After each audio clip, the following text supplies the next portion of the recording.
News अजीज। कौमी assembly का एक बड़ा अहम इजलास कल होने जा रहा है। वो तरमीम जो बड़े अरसे से एक सीक्रेसी में थी, एक कंफ्यूजन की आप समझ लें कि स्मोक स्क्रीन के साथ थी, क्या कल उनके हवाले से कुछ बात वाज़ेह हो जाएगी। कल के इजलास में बैरिस्टर दानियाल चौधरी और नूर आलम खान की जानिब से आला अदलिया में इस्लाहात के लिए आईनी तरमीम पेश किए जाने का इम्कान है। एटलीस्ट ये दोनों साहबान इस बात का कंफर्मेशन ज़रूर दे चुके हैं, लेकिन जो बहुत सारी स्पेकुलेशन है वो इस बात से बड़ी आगे तक की मामलात का इंडिया देती है। हुकूमत बराह रास्त इन तरमीम की हिमायत करने से गुरेज भी कर रही है, लेकिन एक गुमान है कि पस पर्दा उनको सपोर्ट भी कर रही है। इलेक्शन एक्ट तरमीम की तरह प्राइवेट मेंबर बिल्स के ज़रिए ही आईनी तरमीम करना चाहती है गवर्नमेंट। इंटरेस्टिंग बात है अब यहाँ पर बहुत सारी। एक तो इंटरेस्टिंग सिनारियो ये है कि नून लीग की MNA बैरिस्टर दानियाल जजेस की तादाद 17 से बढ़ाकर 23 करने जा रहे हैं। उनका इस्तेहकाक है, इट्स एन इंटरेस्टिंग पॉइंट। लेकिन PMLN ही वो जमात थी जिसने माजी में जजेस की तादाद कम की थी। हम जिक्र कर रहे हैं 1997 में सुप्रीम कोर्ट के जजेस की तादाद 17 से कम करके 12 करने का बिल जो था वो भी PMLN ने ही मंजूर करवाया था। वज़ीर कानून आज़म नज़ीर तारड़ ने मीडिया से बातचीत की। पहले भी तारड़ साहब इन तरमीम के हवाले से अपना पॉइंट ऑफ व्यू देते रहे हैं। इस दफ़ा उन्होंने बानी तहरीक इंसाफ के फौजी अदालत में ट्रायल और आईनी तरमीम पर फिर बात की है। कहते हैं तारड़ साहब, फैज़ हमीद का केस कहाँ चलेगा ये हमारा दायरा इख्तियार नहीं है। ज़रूरत पड़ी तो बानी तहरीक इंसाफ का केस फौजी अदालत में भेजने का फैसला पंजाब हुकूमत करेगी। जॉइंट सेशन में कोई आईनी तरमीम नहीं हो सकती, नया तरमीमी बिल नहीं लाया जा सकता। हुकूमत किसी सरप्राइज कानून साजी का इरादा नहीं रखती है। किसी रुकन की निजी बिल का हुकूमत से कोई ताल्लुक नहीं होता है। चीफ जस्टिस की मुद्दत मुलाजमत में तौसीक़ के हवाले से इस वक्त कोई तजवीज़ ज़ेर गौर नहीं है।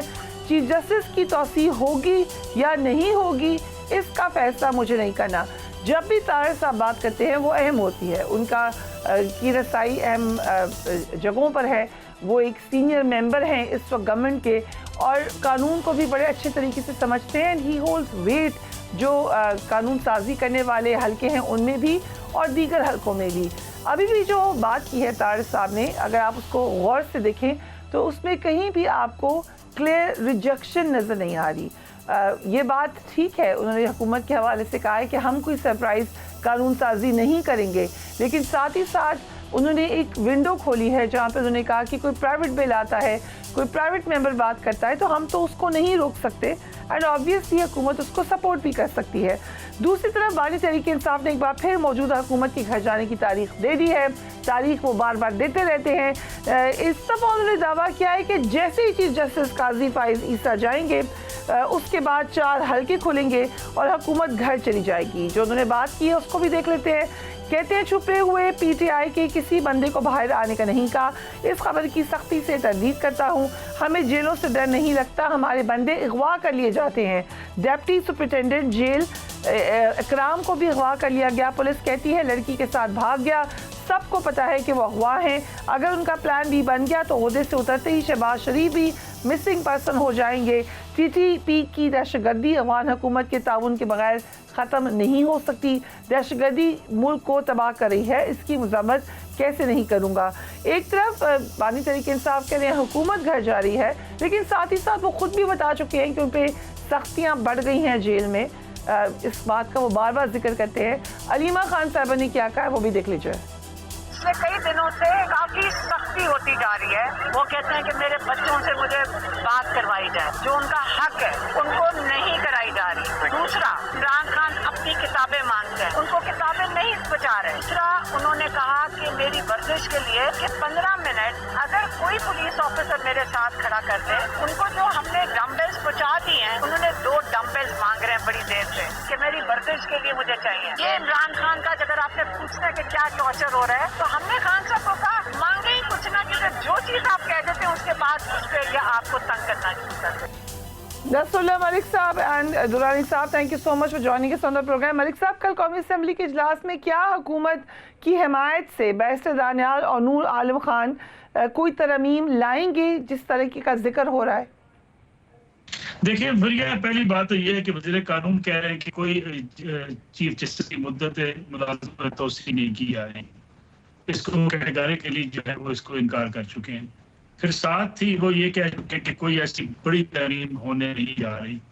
लेकिन साथ ही साथ खबरें ये हैं कि इस ऑप्शन पर भी गौर होता है आज भी कि तमाम सुप्रीम कोर्ट के जजेस उनकी मुद्दत मुलाज़मत यानी उनके टेन्योर जो है सिर्फ काजी वारिस साहब का नहीं बल्कि जो भी चीफ जस्टिस बने उस मुद्दत मुलाज़मत जो है वो 3 साल होनी चाहिए। एक और तजवीज़ जिसके बारे में काफ़ी अरसे से अफवाह भी है मुझे भी की जा रही है वो ये है जो जजेस की तादाद है जिसका जिक्र आपने भी किया वो तादाद बढ़ जाए ताकि जो इस सुप्रीम कोर्ट ऑफ पाकिस्तान में जो एक हुकूमत के हमायती या हुकूमत के मुखालफ जो जजेस शुमार की जाती है जो रेशो है उसको भी बैलेंस किया जा सकेगा। ये सूरत हाल तो तब वाज़ेह होगी जब ये रामीम टेबल हो जाएगी, लेकिन हुकूमत जो है वो कोई इस पे अभी तक वाज़ेह नहीं कर सकी। उसकी 2-3 वजूहात मुझे लगती हैं। एक तो ये है काजी फाइल ईसा साहब ने सिर्फ अपनी मुद्दत मुलाज़मत में तोसी लेने से इनकार किया है, इसलिए ये हो सकता है कि तमाम चीफ जस्टिस साहिबान की मुद्दत मुलाज़मत के हवाले से कुछ चीज़ टेबल कर दी जाए या फिर जजेस की तादाद जिसका जिक्र आप कर रही हैं अगर वो बढ़ा दी जाती है तो जो मुश्किलात का सामना है वो नहीं करना पड़ेगा हुकूमत को। फिर कुछ जुडिशल रिफॉर्म्स का जो बड़े अरसे से तज़किरा किया जाता है वो साथ रखी जा सकती हैं ताकि ये तासर ज़रूर हो कि जुडिशल रिफॉर्म्स की गई हैं उसका एक हिस्सा जजेस की तैनाती है। मुकदमात इतने पेंडिंग पड़े हुए हैं तो इसलिए मेन जो एजेंडा है वो इस्लाहात का है। तो इस्लाहात के ही अम्ब्रेला के नीचे जो है ये मकसद भी पूरा कर लिया जाए कि जजेस की तादाद बढ़ा दी जाए। अब ये जब तक चीज़ें टेबल नहीं होती उस वक्त तक तो इन खबरों को मुस्तरद नहीं कहा जा सकता। और जो हुकूमत के बाद जिम्मेदारान हैं उनसे जो बातचीत हुई उससे ये नतीजा बाहर असर किया जा सकता है। ये ऑप्शन तो जरूर ज़ेर गौर है कि चीफ जस्टिस पाकिस्तान की जो मुद्दत मुलाज़मत है वो टेन्योर कर दिया जाए और टेन्योर जो है वो 3 साल का हो। आपने ट्वीट की तहरीक इंसाफ 8 सितंबर के जलसे के लिए एस्टैब्लिशमेंट के दरवाजे पर दस्तक देना शुरू हो गई है। आपने कहा कि बाखबर ज़राए तस्दीक कर रहे हैं कि पीटीआई 8 सितंबर के जलसे के लिए बाकायदा मदद मांग रही है एस्टैब्लिशमेंट से और राब्ता करने के लिए सुबह 7 बजे मिलने वाले रहनुमा मुसलसल कोशिशों में लगे हैं और पैगाम भी भिजवा रहे हैं। आपने कहा कि एस्टैब्लिशमेंट की तरफ से अभी तक पीटीआई के साथ राब्तों की बहाली या बातचीत नहीं हो पा रही। पीटीआई को बार बार जलसे मुलतवी करने की वजह से अपने कारकुनान की तरफ से ऑब्वियसली शदीद तनकीद का सामना है। मलिक साहब, इट मीन्स कि एक चैनल ऑफ कम्युनिकेशन ज़रूर मौजूद है एस्टैब्लिशमेंट और पीटीआई के दरमियान इस वक्त।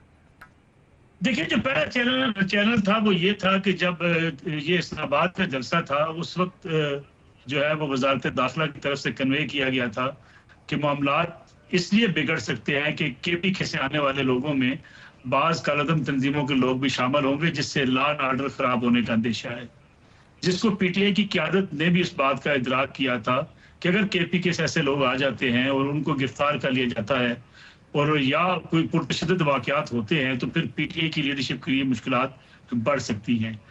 इससे ये कहना कि एस्टैब्लिशमेंट और हुकूमत के माबैन कोई राब्ता कारी शुरू हो गई है तो मैं नहीं समझता, क्योंकि बहरहाल बड़े मोतबर ज़राए कहते हैं कि अभी तक जो है वो एस्टैब्लिशमेंट पीटीआई की लीडरशिप के साथ बातचीत करने को तैयार नजर नहीं आती है।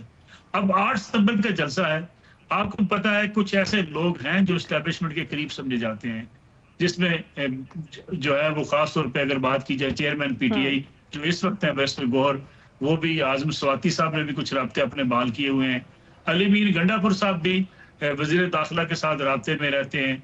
तो ये राब्ते तो अपनी जगह पर मौजूद हैं, लेकिन ये कहना कि ये पॉलिटिकल राब्ते हैं या इमरान खान साहब के साथ कोई बातचीत। और अली अमीन गंडापुर ने अगर इजाजत दे, गंडापुर साहब ने ये बात कही कि मुझसे मुसलसल एस्टैब्लिशमेंट ने राब्ता करने की कोशिश की लेकिन मैंने उनसे बात नहीं की। ये बात उन्होंने अब ऑन रिकॉर्ड कही मेहर बुखारी साहिबा को।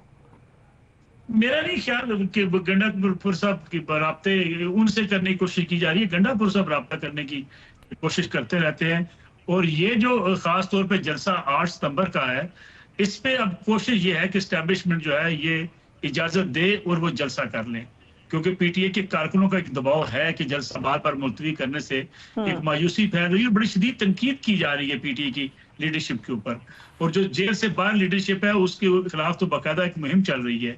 तो ये एस्टेब्लिशमेंट के साथ इस बात की कोशिश कर रहे हैं कि हमें जलसा करने की इजाजत दें, हम अपनी जो तकारीर होंगी वो बड़ी जिम्मेदाराना होंगी।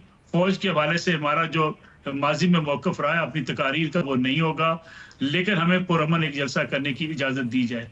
ये अब सूरत हाल है कि अगर एस्टेब्लिशमेंट के साथ उनको ये मामला कहीं सेटल होते हैं तो जैसे कि इजाजत शायद हुकूमत दे भी दे और हुकूमत इनको जलसा करने, लेकिन ये इससे तासर लेना कि कोई एस्टेब्लिशमेंट और पीटीआई के माबैन कोई उन मामलात में जहाँ इमरान खान साहब को कोई रिलीफ मिल सकता है, मुकदमात खत्म हो सकते हैं, उनके लिए जो मुश्किलात हैं उसमें कोई कमी आ सकती है, एस्टेब्लिशमेंट 9 मई के बयानिए को बिल्कुल यकदम भुला देगी, उस तक जाते हुए मामलात अभी दिखाई देते नहीं हैं।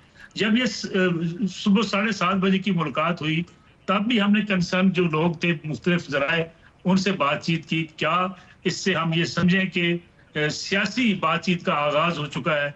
तो बाकायदा कैटेगरिकली उससे इनकार किया गया कि एस्टेब्लिशमेंट इस वक्त इमरान खान साहब के साथ किसी भी सतह पर किसी सियासी अमूर पर कोई मुज़ाकरात करने के मूड में दिखाई नहीं देती है। Right, so this brings me to you दुरानी साहब, बड़ी अरसे से आप ये कोशिश कर रहे हैं कि राब्ते बहाल हों, बातचीत, तो हम कह सकते हैं कि यह थोड़ा सा थौ है लेकिन कोई बातचीत सियासत के हवाले से नहीं होगी, ऐसा ही है? मैं तो जनाब पहले दिन से ही कह रहा हूँ कि नहीं होगी, नहीं हो रही, नहीं होनी चाहिए। और मैं समझता हूँ कि सियासत के मामलात में ना सहाफियों को, ना सियासतदानों को, ना खुद पीटीआई वालों को इस मामले में किसी भी तरह से एस्टेब्लिशमेंट तो और बात है, वजारत दाखिला है, बाकी मान, लेकिन फौज को घसीटने की कोशिश नहीं करनी चाहिए। और मैं आपको भी यही तजवीज़ दूंगा कि इस चीज को मौजूद सुखन ना बनाया जाए। मुल्क को दहशतगर्दी के चैलेंजेस हैं, दूसरे चैलेंजेस हैं, उन्हें अपना काम करने दें यार, खुदा के लिए। कहाँ आप सियासत के जलसों से लेके सफाई तक और जेलों में मुलाकातों से लेके हर जगह तक उनको घसीट के ले आते हैं। कौन है वो बंदा जो आपको ये सारी इतलात देता है, जिसको आप लोगों को बताते हैं? मतलब थोड़ा सा यार, अपना मुल्क है, अपने मुल्क के इदारे हैं, उनकी इज्जत है, उनकी एहतराम है। सियासतदानों ने सियासत करनी है तो आपस में करें, और सियासतदानों की सियासत अगर रिपोर्ट होनी है तो उनकी सियासत रिपोर्ट करें, उनकी मफरूजात को रिपोर्ट ना करें और मफरूजात पे कमेंट्स भी ना करें। मैं तो एक बीइंग अ सीनियर पर्सन और मैं तमाम चीजों को देखने के बाद और हर चीज के बाद यही समझता हूँ कि ये, और मैंने जितना भी काम किया है, आप, मैं पहले दिन से रिकॉर्ड पे हूँ, मैंने हमेशा कहा है कि पार्लियामेंट में डायलॉग होना चाहिए यार, वापस आ जाए पार्लियामेंट में, जमहूरियत को मान ले, आइन को मान ले, कानून को मान ले। कोई गिरफ्तारी हो जाती है, कोई इदारा अपने किसी फर्ज के बारे में काम करता है, उसको आप सियासत में घुसा देते हैं। कोई वाकया हो जाता है, बेचारे ग्रीव्ड होते हैं नाइन के ऊपर, उसकी आप सियासत शुरू कर देते हैं। मैं तो अब I feel sorry for all those who are trying to be a part of some politics जो कि कहीं से आती है और कहीं जाती है। अपना कद उतना ही रखें जितना है, और वो कद उसी तरह बड़ा होता है जब आप प्रोफेशनली एक्ट करते हैं। अगर आप अपने प्रोफेशन से निकल के दूसरे से तरफ जाके और अपने आप को इम्पोर्टेंट बनाने की कोशिश करेंगे, दैट इज नो इम्पोर्टेंस। हमें अपने मुल्क से मोहब्बत करनी चाहिए। कल जाने दिए कितने, ये बात आपकी ठीक है, बलूचिस्तान आपकी बात ठीक है दुरानी साहब, अगर इजाजत दें थोड़ी सियासी मुलाकातों में आ जाते हैं, आपका पॉइंट ऑफ व्यू इंपॉर्टेंट है। बट कुछ अहम मुलाकातें हुई हैं सियासतदानों के दरमियान। सदर जरदारी की मौलाना फजल रहमान से मुलाकात हुई, मौलाना चौधरी शुजात के पास भी गए, पीटीआई से वो मुसलसल राब्ते में है। इस वक्त मौलाना फजल रहमान इन मुलाकातों के बाद आपको क्या लगता है किस तरफ जाएंगे? क्योंकि एक स्कूल ऑफ थॉट है कि पीटीआई ने इन मुलाकातों को उस तरीके से नहीं किया जिससे उनको कोई सियासी फायदा होता। हाँ, अब मजा आया ना। मतलब देखिए, ये हमारे फील्ड में अब आ गए, तो इसके ऊपर हम आपको बहुत अच्छी इंफॉर्मेशन भी दे सकते हैं, खुल के बात भी कर सकते हैं। देखिए जनाब, बात ये है कि जब से पब्लिक का एक प्रेशर है ऑपोजिशन के ऊपर, और वो ये है कि आप जितनी ऑपोजिशन की पार्टियां हैं जो हुकूमत में नहीं है वो आपस में इकट्ठी हो जाए, और उनके इकट्ठे होने का अमल शुरू हो चुका है। इसके ऊपर एक एक्टिविटी भी हुई जिसमें सब इकट्ठे बैठे। उसका बड़ा फायदा हुआ अपोजिशन को कि उनकी क़यादत की तरफ हुकूमती अफराद की तवज्जो बढ़ी, और जनाब सदर मुमलिकत जो थे वो फजलुर रहमान साहब के पास तशरीफ लाए, और इसी तरह और भी जो राब्ते हैं, और नून की तरफ से भी बाकायदा इसके ऊपर काम हुआ, और इंटरनली जो इतलात मीडिया के जरिए आई हैं उसमें राब्तों का एक सिलसिला भी जारी है। तो मैं समझता हूँ कि इस तमाम जो अपोजिशन का एकता है इसके नतीजे में बर्फ पिघली है हुकूमत और अपोजिशन के दरमियान भी, और वो भी राब्ते शुरू हुए हैं जो कि जमहूरियत के लिए और सियासत के लिए खुशाइंद है। ये मैं पूरी तरह समझता हूं कि इसके नतीजे में जो फवायद अपोजिशन को या जो अटेंशन अपोजिशन को मिल रही है, ये इवन अगर उनकी आपस में भी कुछ सेटलमेंट्स हो रही हैं, कुछ लोग कुछ दो की बुनियाद पे भी हो रही हैं, अगर कुछ सीट्स की एडजस्टमेंट्स भी हो रही हैं, तो ये अच्छी सियासत है। It is a positive action towards. और मैं आइंदा ये देख रहा हूं कि मजीद जो पॉलिटिकल जो है रीयूनियंस वो मुझे और नजर आ रही हैं, और ऐसे कट भी होंगे जिसमें मजीद सियासी कुव्वतें जो हैं वो भी शामिल होंगी, और होपफुली पंजाब के अंदर भी अब ये जो अपोजिशन का एकता का जो एक एक्टिविटी है ये भी आना शुरू होगी, सिंध की तरफ भी जाएगी, और जब ये इस तरह अपना साइकिल कंप्लीट करेगी तो अपोजिशन ज्यादा बाहमी तौर पे करीब आ गई होगी, और एक दूसरे से ज्यादा उनका ताल्लुक और एक वास्ता जो है वो एस्टैब्लिश हो जाएगा। तो ये सियासत जो है ये अब बढ़ने जा रही है, ये हुकूमत के लिए वेरी इंटरेस्टिंग जॉय साहब, अगर इजाजत दें बहुत सारे सवाल आते हैं मेरे पास आपके लिए, बहुत सारे क्वेश्चंस हैं, पर मलिक साहब ने एक जगह जाना है, मैं उनसे क्विक एक क्वेश्चन करके I am coming back to you. मलिक साहब, नवाज शरीफ साहब के हवाले से, and I can say this on air सबके साथ, नसरुल्लाह मलिक साहब ने बहुत पहले मेरे प्रोग्राम में ये बात कह दी थी कि नवाज शरीफ साहब का शायद उस तरीके से रोल नहीं होगा सियासत में। उस वक्त जब सब कह रहे थे कि वो नेक्स्ट टाइम प्राइम मिनिस्टर हैं, उस वक्त ये बात की थी मलिक साहब ने। अब उनके वापसी की बातें हो रही है मलिक साहब, एक साथ ही साथ बहुत सारी अफवाहें भी गर्म हैं, असल कहानी क्या है? लेकिन ये सब वैसे तो इलाज के लिए पाए जा रहे हैं, और मुझे लगता है कि इलाज के बाद वो वापस आ जाएंगे।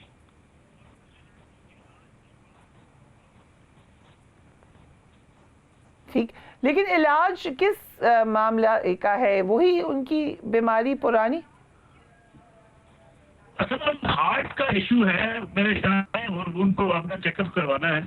दूसरा, अगर ये कहा जाए कि मियां साहब जो है वो इस पूरे सिस्टम में कंफर्ट है, तो ये बात भी कदरे जो है वो मुश्किल नजर आती है। उसकी वजह यह है कि जैसा कि पहले भी कई बार आपके प्रोग्राम में जिक्र हुआ कि मियां साहब का सियासत में ठीक है, उनकी बेटी वज़ीर आज़म है, उनके भाई वज़ीर आज़म है, लेकिन हुकूमती मामलात में मियां साहब इस वक्त मौजूद नहीं है।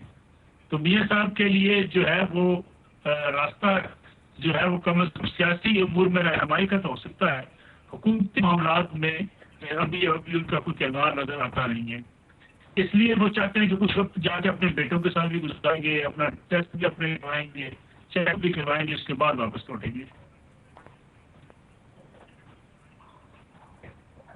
लेकिन बहुत दफ़ा वो खुद भी कह चुके हैं नवाज शरीफ साहब के बहुत सारे मामलात हैं, उनके आसपास के लोग बताते हैं कि वो कुछ मामलात पे उस तरीके से खुल के बात नहीं कर रहे। क्या एट सम पॉइंट वो बात करेंगे? मेरा नहीं ख्याल इस पर वो कोई बातचीत करेंगे। देखिए, इसका जो सूरत हाल है, मियां साहब इसमें अपने आप को मौजूदा जो फैसले हैं, खासतौर पर पोलिटिकल फैसले, अदालती अमूर, इनसे अपने आप को अलग रखना चाहते हैं। तो ये जो चीज़ें जब हो रही होंगी वो मुल्क से बाहर होंगे, तो वो समझ लीजिए कि वो कहेंगे कि हुकूमत शहबाज शरीफ साहब की है और ये फैसले शहबाज शरीफ साहब भी कर रहे हैं।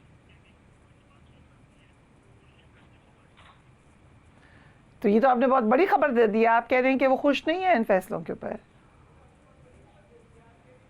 ये सब अपना एक स्टांस है सियासी मामलात के हवाले से। तो मेरे ख्याल में हुकूमत का स्टांस इस वक्त जो कंप्रोमाइजिंग है, मियां साहब उसमें मुख्तलिफ स्टांस रखते हैं।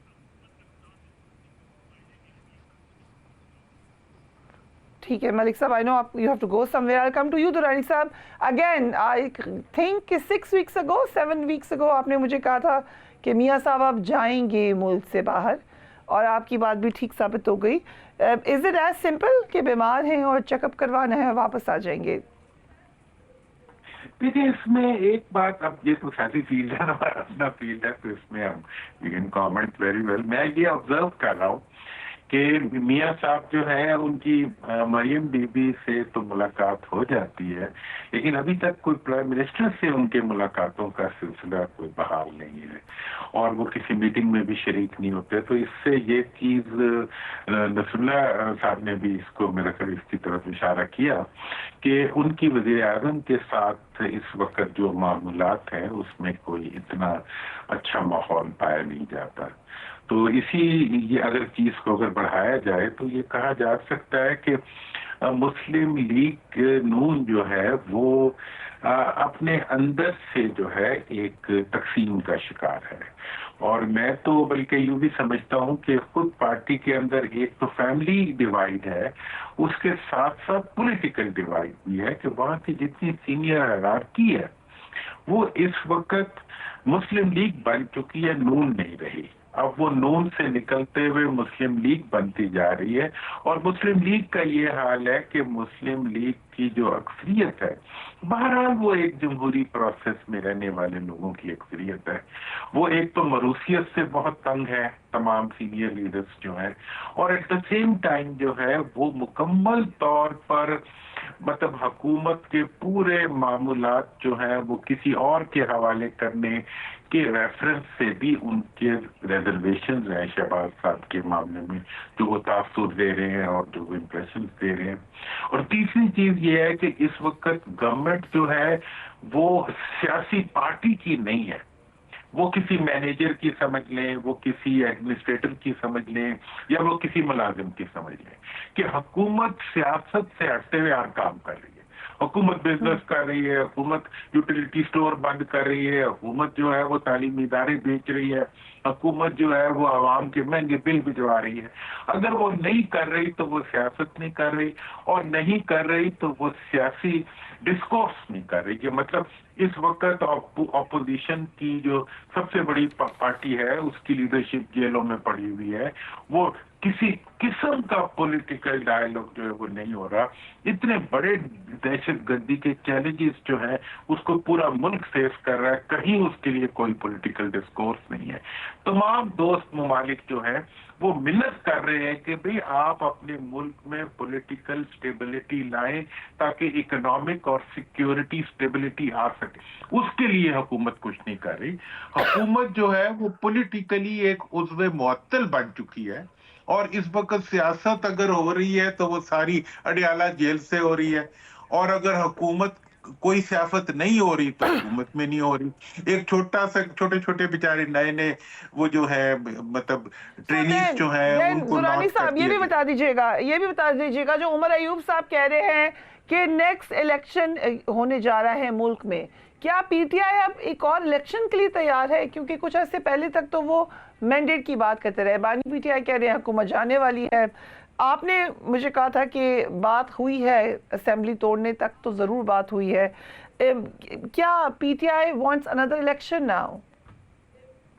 देखें, पीटीआई का तो मैं तो समझता हूँ कि हर जमहूरी आदमी ये समझता है कि 8 फरवरी के इलेक्शंस जो थे वो प्री पोल रिगिंग की वजह से इनवैलिड हो चुके हैं।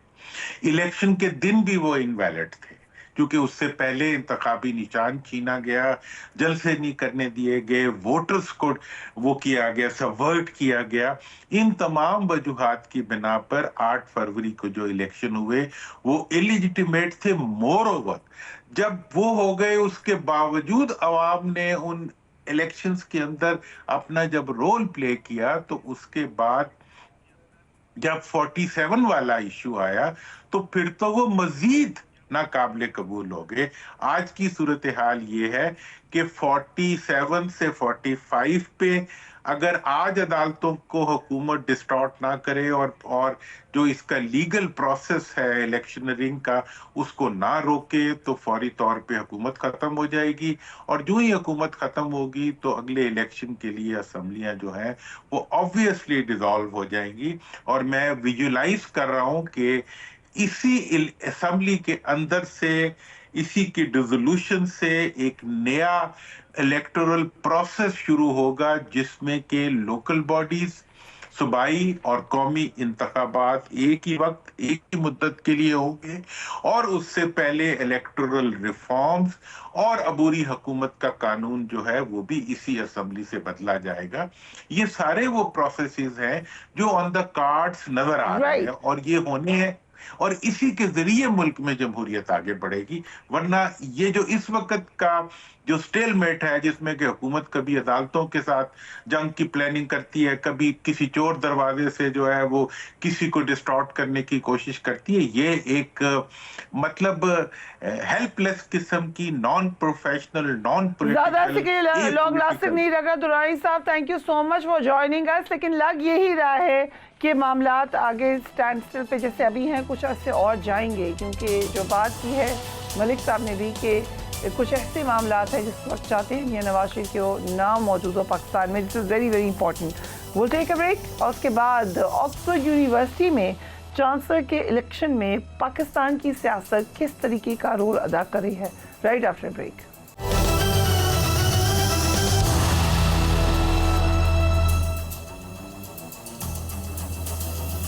And welcome back. वैसे तो ऑक्सफोर्ड यूनिवर्सिटी दुनिया में एक रिनाउंड यूनिवर्सिटी है और वहाँ से रिलेटेड कोई भी बात किसी भी मुल्क के लिए अगर आपका नाम लिया जाए या किसी शहरी का नाम लिया जाए बाइस फ़ख्र है। लेकिन इस वक्त पाकिस्तान की सियासत इस कदर पोलराइज्ड और डिवाइडेड है कि इसका असर आपको बरतानिया में होता हुआ नज़र आ रहा है। एक अंडर यूजुअल सर्कमस्टेंसेस आप कह सकते हैं कि एक यूजुअल अपॉइंटमेंट इस वक्त बड़ी अनयूजुअल बनी हुई है।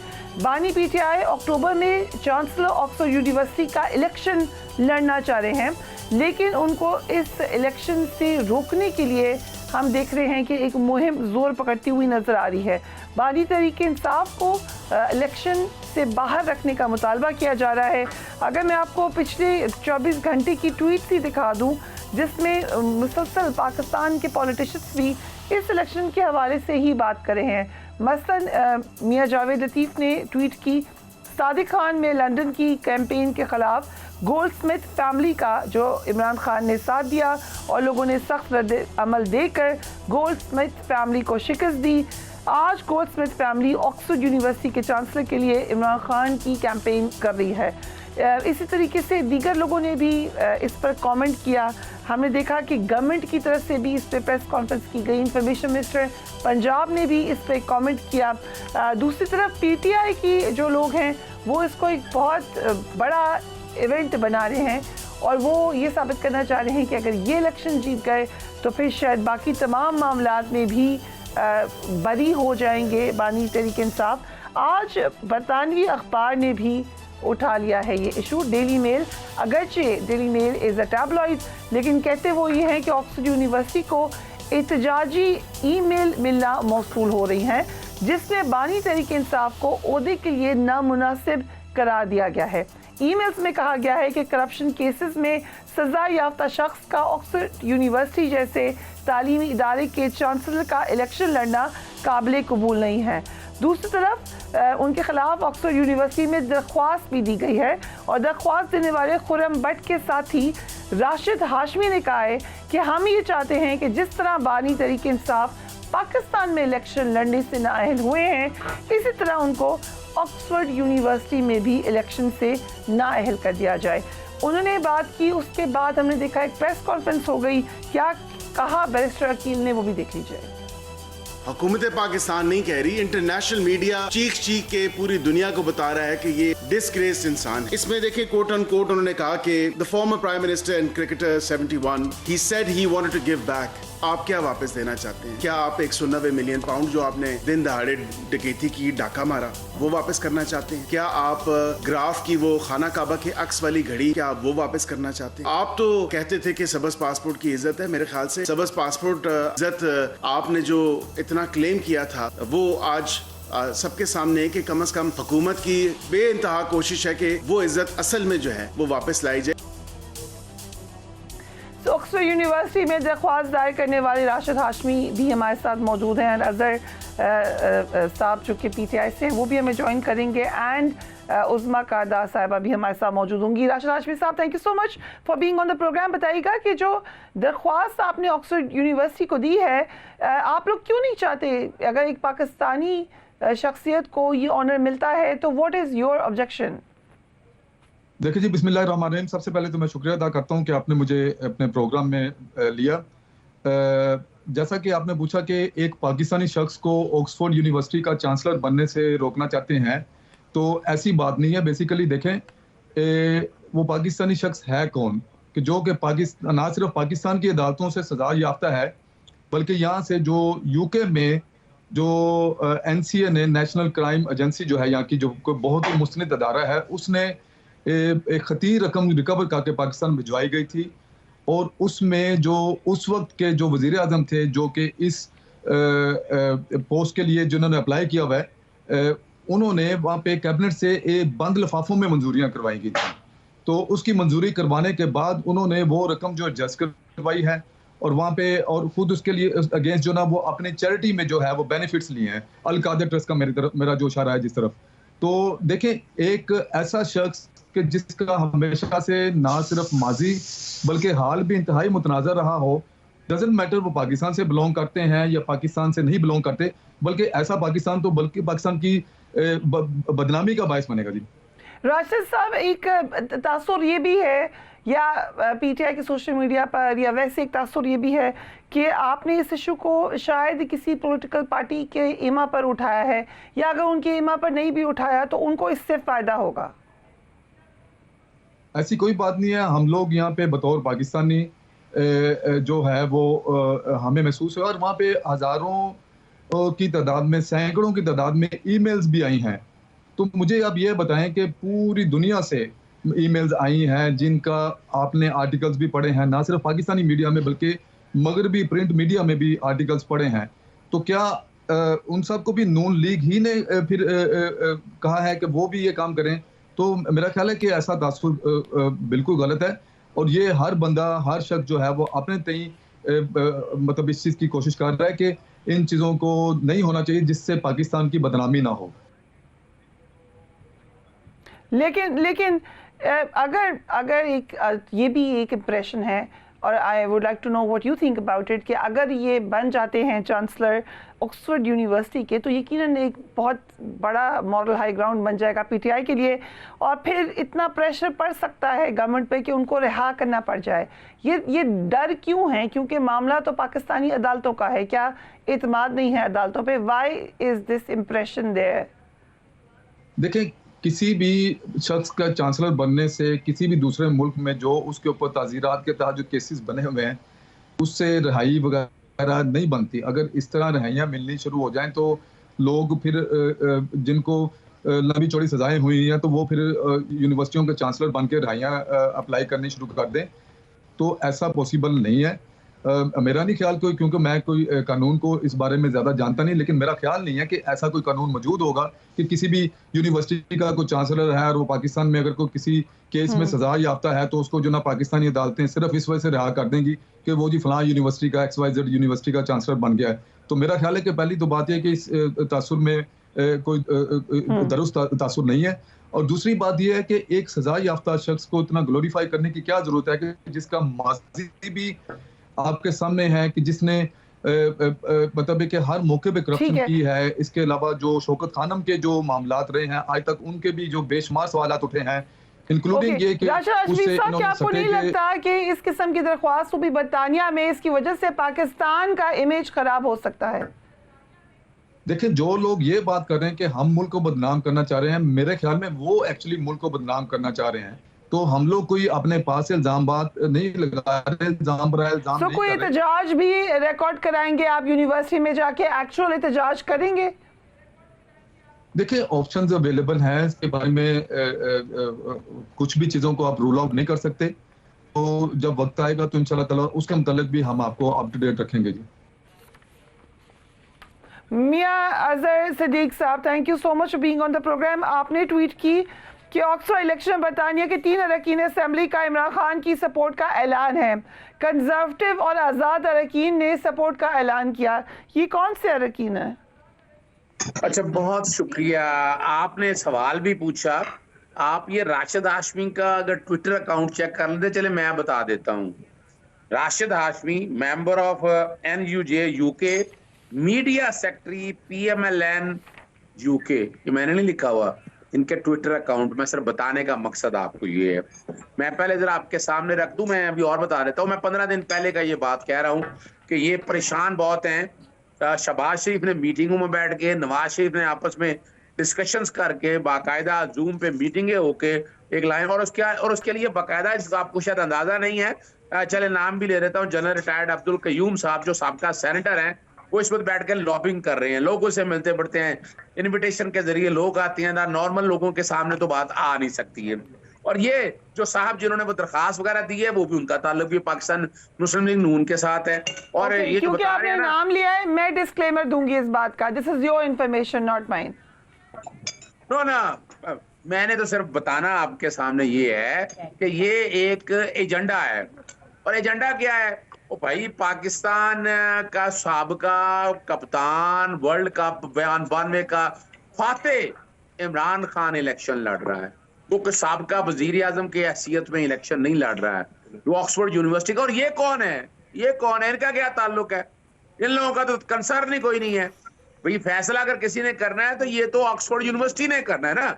ये अल्लाह रखा मोहम्मद बूठा, चंदन दीन, ये जो मनी लॉन्ड्रिंग के नाम आप सुनते रहे, इनका कोई ताल्लुक नहीं है दूर दूर तक। और वहां अगर किसी ने अगर बैन कोई करना है तो किसी ट्रस्ट या किसी कॉन्टेक्स्ट में एम्बेजलमेंट के हवाले से ये पाबंदी है। पाकिस्तान में 4 केसेस आए, ये बयानियापन था ना, पहले प्रॉपर्टी फंडिंग का बना, फिर तोशा खाना का बना, फिर हमने देखा साइफर का बना, फिर हमने देखा इद्दत का, सारे जमीन बोस हो गए नहीं। और जहां तक मनी लॉन्ड्रिंग के हवाले से बात है, कोई केस नहीं है इमरान खान के ऊपर। तोशा खाना का केस, वो कुछ कई केस नहीं है, सस्पेंशन खुद नैब ने कहा था कि जमानत देने के हवाले। तोशा खाना 2 जो खुद शुरू की है, अभी तो वो ट्रायल चलना है, तब की बात है। 190 मिलियन पाउंड का केस बड़ा सीधा। किसने कहा? नेशनल क्राइम एजेंसी ने। नेशनल क्राइम एजेंसी ने वो पैसा मलिक रियाज फैमिली को दिया था। मलिक रियाज फैमिली ने जहां जो कुछ किया वो जाने और उनका काम जाने, हमारा इससे कोई ताल्लुक नहीं है। लेकिन जो परेशानी जो है ना, ओके, अगर मुझे ठीक है, मैं एक बात कर दूं, सिर्फ मैं हैरान इस बात पे हूं कि डेली मेल मुझे इजाजत दें, हो रहा है उनको। जी डेली मेल आपको याद नहीं है? वो DFIDs का मामला था शहबाज शरीफ के नाम पे, फिर वो बाकायदा मामला गया अदालतों के अंदर, फिर वो डेली मेल को माफी मांगनी पड़ गई। डेली मेल की क्या बात कर रहे हैं आप? आज टेलीग्राफ में आर्टिकल छपा है उनका, इमरान खान का, वो देख लिया। और इमरान खान के 100 से ज्यादा आर्टिकल छप चुके हैं। ये बात आपने अच्छी बात याद कराई है, अच्छी बात याद कराई है सिद्दीक साहब। आपने वही कहते हैं कभी के दिन बड़े कि कभी की रातें। Daily Mail as a person who is worked as a journalist in UK बता सकती हूँ कि कहीं से भी किसी बहुत अच्छी रिप्यूट का अखबार नहीं है, टैबलॉइड है, लेकिन बहरहाल एक ब्रिटिश न्यूज़पेपर है। कल को PTI इसको उठाती थी जब उनके मौक़िफ़ की तायद होती थी। इसी अखबार ने नवाज शरीफ साहब को डिस्ग्रेस कहा था। आज यही अखबार जो है वो PTI के बानी को डिस्ग्रेस कह रहा है। एजेंडा यही होता है कि anti immigration, anti brown people, anti Muslim तक, सो एजेंडा यही होता है। उनके लिए हम सब बराबर हैं। लेकिन उज़्मा कारज़ाई साहिबा, गवर्नमेंट इतनी बिजी है, इतने इंपॉर्टेंट काम है, इतने इंपॉर्टेंट चैलेंजेस हैं, क्या आपको क्या ज़रूरत है इस मामले को इतना अहम बनाने की कि आपके अहम लोग इस पे कमेंट करें? बिस्मिल्लाहिर्रहमानिर्रहीम। थैंक यू फरिया, आपने मुझे इनवाइट किया। फरिया, मुझे भी थोड़ी सी हैरानगी है इनकी तरह कि अभी तक कौम ने तो मेरे ख्याल में पहचान लिया है, हम लोग शायद थोड़ा सा हमें टाइम और लगेगा। ये एक बहुत सिस्टमेटिक और प्लान्ड तरीके से जो पार्टी है, इन्होंने कोई फोरम बाहर नहीं छोड़ा जिसमें इन्होंने पाकिस्तान के इमेज को डैमेज ना किया हो। इन्होंने अपने मुल्क में तो जो तबाही मचानी थी वो तो मचा ली। अपने जो कौमी सलामती के इदारे हैं उनको जिस तरीके से इन्होंने उन पे हमला किया वो भी आपके सामने है।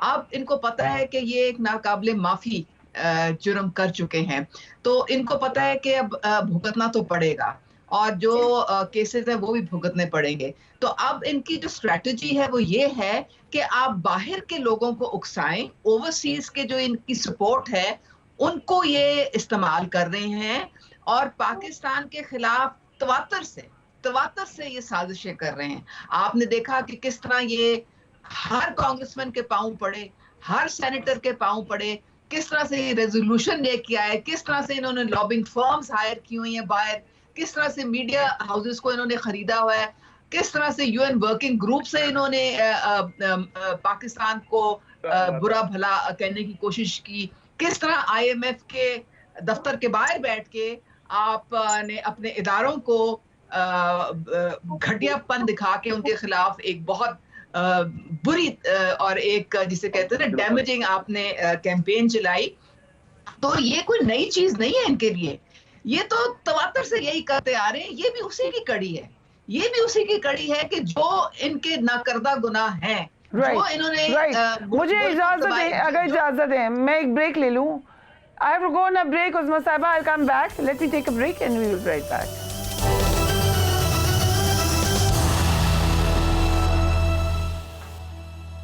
And welcome back. Uzma Saiba, आप अपनी बात मुकम्मल कर लीजिए। ब्रेक से पहले आप बात की थी। इससे क्वेश्चन है इसके, एक यूनिवर्सिटी है, यस, एक प्रेस्टिजियस यूनिवर्सिटी है, but it's a university in UK. उधर इलेक्शन हो, जो भी बने, इसमें गवर्नमेंट को बयान देने की क्या जरूरत है? जी देखिए, बात सारी ये है कि ये इनके प्रेशर टैक्टिक्स हैं।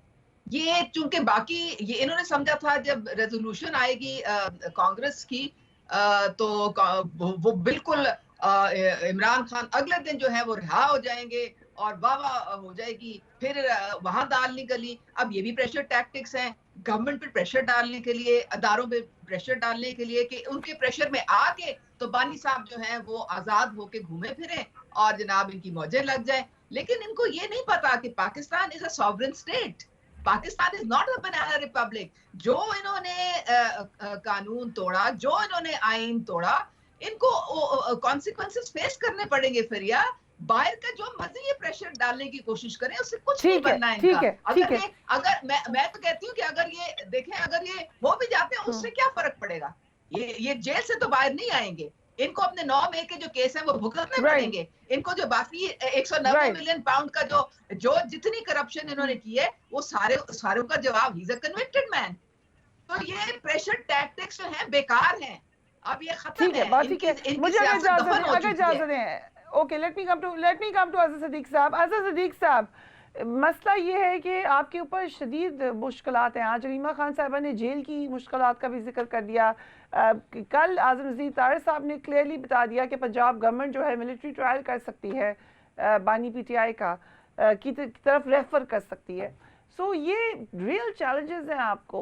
डज इट इवन मैटर कि इस वक्त एक one of the many universities around the world, अगर वहाँ कोई चांसलर का इलेक्शन हो, how is that so important? नहीं देखिए, बुनियादी तौर पर ना मैं तो हैरान होता हूँ, क्या ये पाकिस्तानी कहलाने के लायक है जिन लोगों को आपने बिठाया हुआ है? यानी इन्हें इनसे क्या ताल्लुक, इनका क्या कंसर्न है, इनका क्या कंसर्न है? आई ऑब्जेक्ट ऐसे नहीं कहते सर, ऐसे नहीं कहते सर, ऐसे नहीं। आप किसी को पाकिस्तानी गैर पाकिस्तानी नहीं कह सकते sir. This is very very unfortunate. नहीं अज़र साहब, ऐसे नहीं। This does not, no we cannot call out names to anyone on my show। Azhar साहब नहीं, आप छोड़ देना, ऐसी बात नहीं करते, बुरी बात है। देखिए, आप हमसे ऑब्जेक्ट करें, अपना जवाब दें।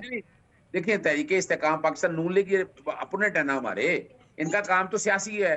और इनका क्या ताल्लुक है? मैं तो बार बार कहता हूँ भाई, ये फैसला करना है ऑक्सफोर्ड यूनिवर्सिटी के स्टूडेंट्स ने, एलुमिनाई ने, और जो अपना जितने वोटर मेंबर हैं, और इनका कोई ताल्लुक नहीं है। परेशानी देखे ना, ये परेशानी ये बता रही है पाकिस्तान के अंदर तो इमरान खान का कोई केस नहीं है ना। अब क्या रह गया केस? तो 4 केसों में सजा हुई थी, 2 में सस्पेंशन हो गया, 2 में बरियत हो गई। इद्दत का केस जिसका बड़ा छलांगे लगाई, साइबर का जितनी बातें कही, बयानिया तो इनका पूरी तरह से पिट चुका हुआ है और अपने आप को बचाने के लिए पार्लियामेंट का सहारा लेते फिर रहे हैं।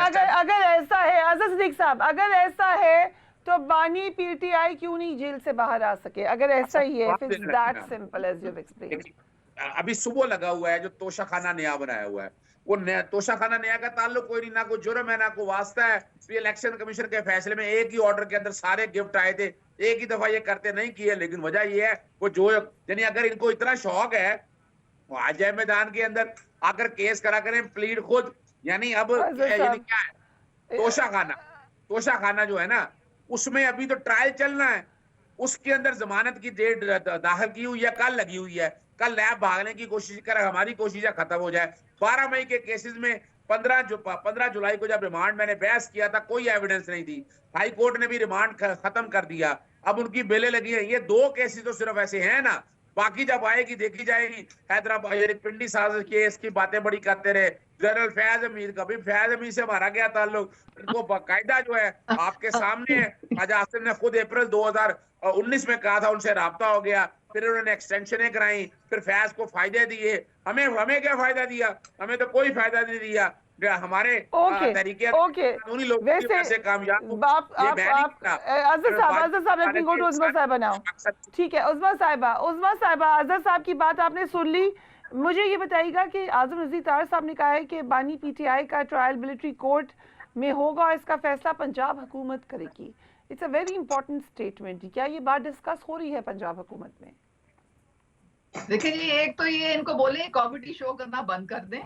ये मरियम की जमहूरी सोच है कि हमने किसी सियासतदान से बात नहीं करनी, हम सिर्फ एस्टेब्लिशमेंट से बात करेंगे। बस ये गैर आईनी बातें करते हैं, ये गैर कानूनी बातें करते हैं। लेकिन एग्जैक्टली अगर आपको याद कराऊं उज़मा साहिबा, एग्जैक्टली यही बात पीएमएलएन करती थी, मरियम नवाज कहती थी। वो कहती थी तुम्हारी हैसियत क्या है, हम power talks to power, if you remember she used to say exactly the same thing. आपको तो कॉपीराइट कहना चाहिए उनको कि हमारा कॉपीराइट दे, ये बात हमने की थी। कहना जो है वो हालात के मुताबिक होता है, लेकिन हमलावर होना अपने कौमी सलामती के इदारों पे ये आज तक हमने ना देखा ना सुना। तो ये तो उसको भुगते ना, बात करने में तो सारी बात कर लेते हैं। आप इनको देखें ना, आज ये फैज साहब भी बेचारे जो है वो सोचते होंगे कि मैं किन के हथे चढ़ गया हूँ। इन्होंने उनको डिसऑन कर दिया है, जबकि वो प्यूटन थे इनके, जबकि वो पीएम हाउस में उनके हुक्म के बगैर कुछ पता नहीं चल सकता था। कहते हैं फैज कौन, हम तो जानते ही नहीं फैज कौन था। तो इनकी तो कॉमेडी शो है। आप जो बात कर रही हैं, देखिए जो मिलिट्री कोर्ट्स हैं, ये मिलिट्री कोर्ट्स इन्होंने किसको अटैक किया था? इन्होंने किसी सिविलियन इंस्टॉलेशन को या बिल्डिंग को अटैक नहीं किया, इन्होंने हिट किया सिस्टमैटिकली 25 से 30 फौजी तंसीबात को। तो इसका मतलब है कि सारा प्लान और ये ऑर्गेनाइज्ड इनका जो था हमला था। अब उसकी ये चाह रहे हैं कि किसी सूरत इनकी जान बच जाए, क्योंकि जो आर्मी पे आप इस तरह से अटैक करेंगे तो उसका तो सीक्रेट एक्ट के मुताबिक ही उसका फैसला मिलिट्री कोर्ट में होगा। आप अगर करते किसी और बिल्डिंग पे, किसी आप चले आप एक सिविलियन पे, तो फिर उसका ट्रायल अलग चलता। तो ये उससे बचने के चक्कर में है, लेकिन ये बच नहीं पाएंगे। पहले सुप्रीम कोर्ट के पीछे छुपे वो गुड टू सी यू ने बिल्कुल केस जो था लटका दिया। ठीक है, very interesting. I will wrap it up here. Thank you so much मकादा साहिबा एंड आज़ाद साहब for being on the programme. लेकिन ये बात ठीक है कि जब मुश्किल वक्त आता है तो हर कोई साथ छोड़ जाता है। आप कहते हैं अपना साया भी साथ छोड़ जाता है। Do take care of yourself. अल्लाह हाफ़िज़।